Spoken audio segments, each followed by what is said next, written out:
On 24th-25th September 2025, Ladakh saw deadly protest.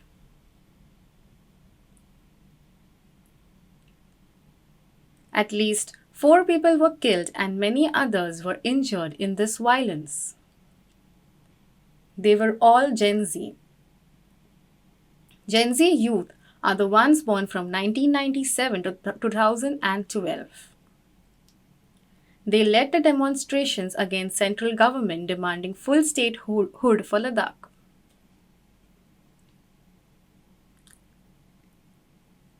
First, let me tell you where Ladakh is located. Ladakh is a cold desert region in the northmost part of India, high in the Himalayas. It shares borders with both Pakistan and China, which makes it strategically very important for India.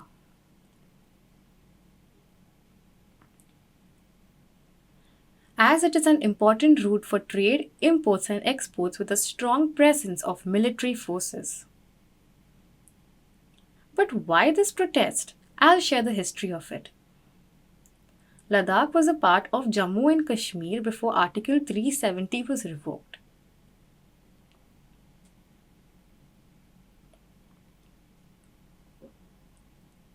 Jammu and Kashmir had autonomous powers to manage and was independent. India controls over its 3 areas: defense, foreign affairs, and the communications. Rest all was independently managed by its own. But in August 2019, Article 370 was revoked by the BJP government of India. Jammu and Kashmir lost its autonomy and was split into union territories. Jammu and Kashmir and Ladakh became separate UTs. I'll explain UT with an example. States like Maharashtra, Karnataka, Tamil Nadu, and West Bengal have their own powers, cultures, languages, population, and jobs.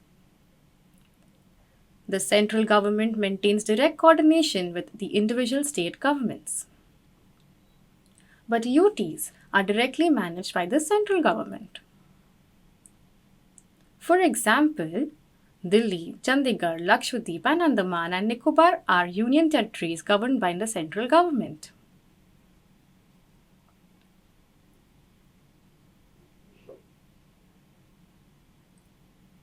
These are not states.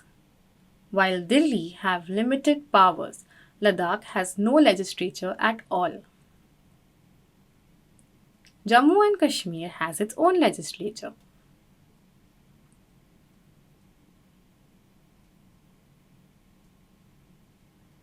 But Ladakh has none.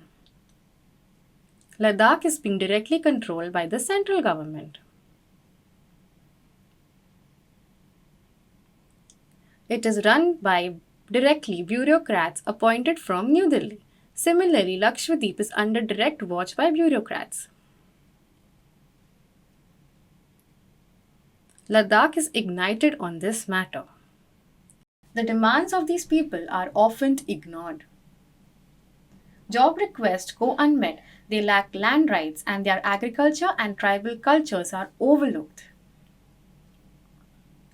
The central government doesn't understand our lives, imposing control and order that dominate citizenry and fuel fear. This has angered them and led to growing demands.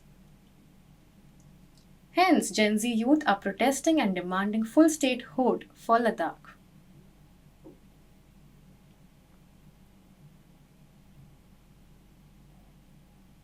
Just like Jammu and Kashmir, Ladakh is also demanding it. This would give them a full legislature with their own CM, MLAs, Lok Sabha, budgets, and job selection from within Ladakh. They are demanding separate Lok Sabha seats for Leh and Kargil.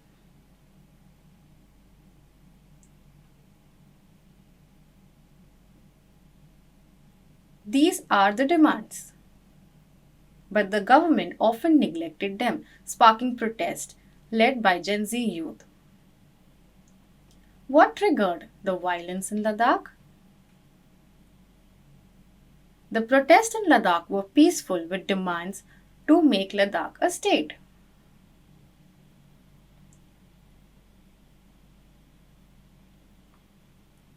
They also fasted during the protest.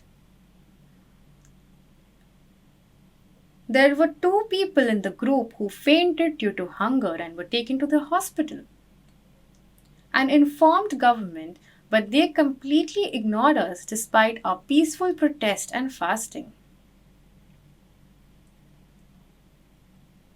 This sparked widespread anger and frustration among protesters.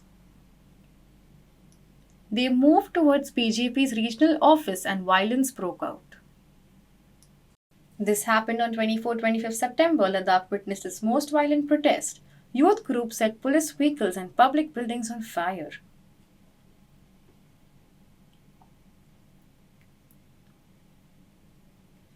There were heavy clashes between the security forces and the protesters.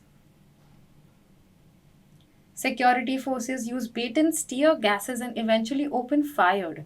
The situation was critical.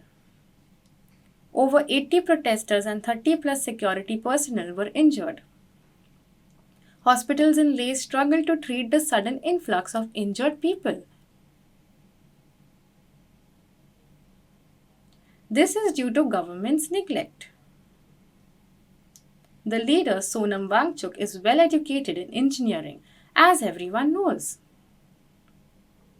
He inspired character played by Amir Khan in the Bollywood film Three Idiots.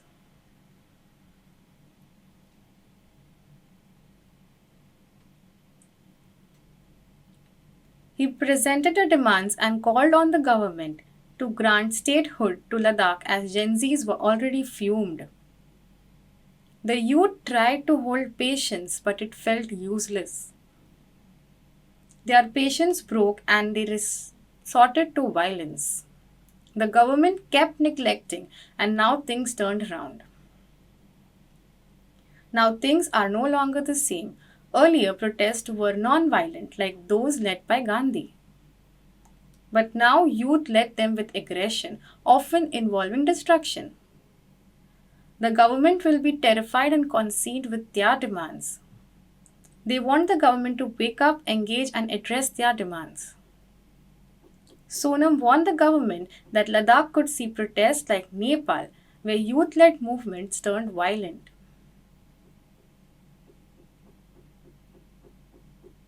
But now things already occurred. Sonam Wangchuk never ignited or provokes violence. He always urged for peaceful solutions.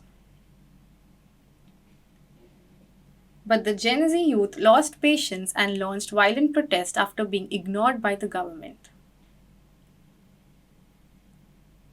But now Ladakh has become very sensitive.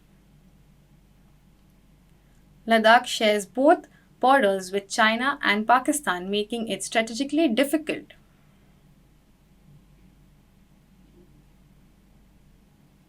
Government is keeping a tight watch. In 2020, there was India-China standoff in Ladakh. The Indian military is already deployed, monitoring both China and Ladakh.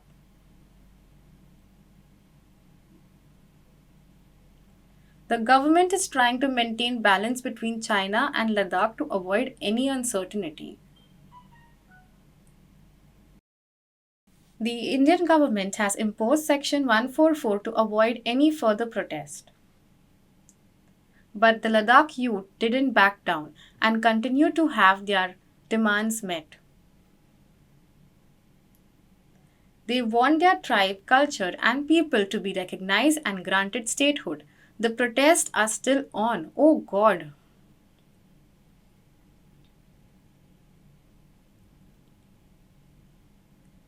What next? Whether Indian government will grant statehood? Or shall continue to have control over it? Tell your thoughts in the comments.